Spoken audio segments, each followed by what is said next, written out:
We have some updated information on Shohei Ohtani that we'll discuss up next on Fantasy Baseball Today in 5.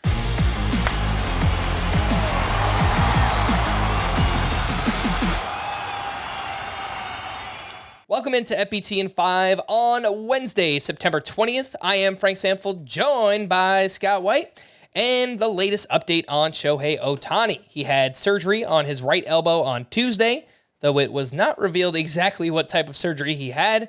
A statement from Ohtani's agent revealed that Ohtani does plan to be ready as a hitter on opening day of 2024. For which team? We do not know that yet.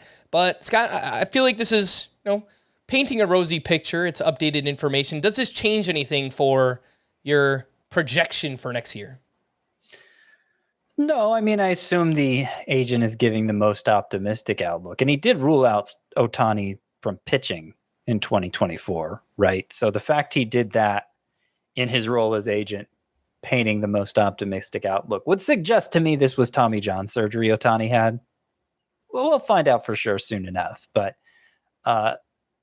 in that case, it would be aggressive for him to be back as a hitter by opening day. It would be basically the same timetable Bryce Harper followed, which was unprecedented, but it worked out well enough.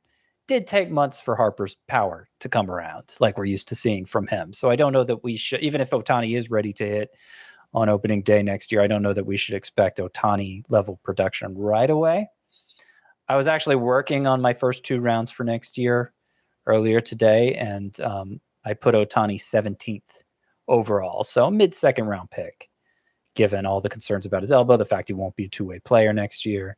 Otherwise, he might be top 5, I think 7, something like that. He'd be more like a mid-first rounder for me, but given what we know now, I'm inclined to put him middle around second. Yeah, and I think that's a good distinction right there. What we know now, because if we get to March next year and Ohtani's popping home runs, you can bet that he will wind up being a top 10 or even top 5 pick once again in fantasy baseball. Let's talk about some waiver wire pitchers for the final week. Names that we've talked a lot about recently, but they pitched well again here on Tuesday. Ryan Pepiot, 6 innings, 1 run, 4 strikeouts for him, and he looks like he will either face the Giants this weekend or he'll wind up being a 2-start or 2 relief appearance pitcher for next week.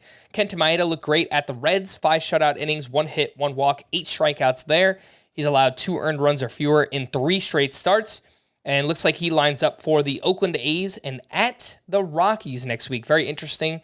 Javier Assad, a great start as well, up against the Pirates, 5 innings, 1 run, 8 strikeouts to 1 walk, and he gets the Rockies this weekend, and then he's at the Brewers for next week. Your latest thoughts, Scott, on Assad, Maeda, and Ryan Pepiot? Well, Pepiot looks like he's a dude. He just keeps getting better and better, and I can't remember a transformation quite the start. We've seen pitchers in the past go from being bad control guys to good control guys, but Pepiot, it's like he went from walking everyone to walking no one, and you see the results. Like every time out, he just. It's great. It's great what he's doing. And, 2 matchups against San Francisco to close out the week. I like those. I think he's probably just somebody you need to stick with. Definitely the most enticing of these 3. Kenta Maeda, I'd kind of ruled him out as a starter, given that rough patch he went through late August, early September, but his last 2 starts have been good. It seems like he's gotten his splitter back. He's throwing it more, getting more whiffs on it. And those 2 starts next week, pretty enticing.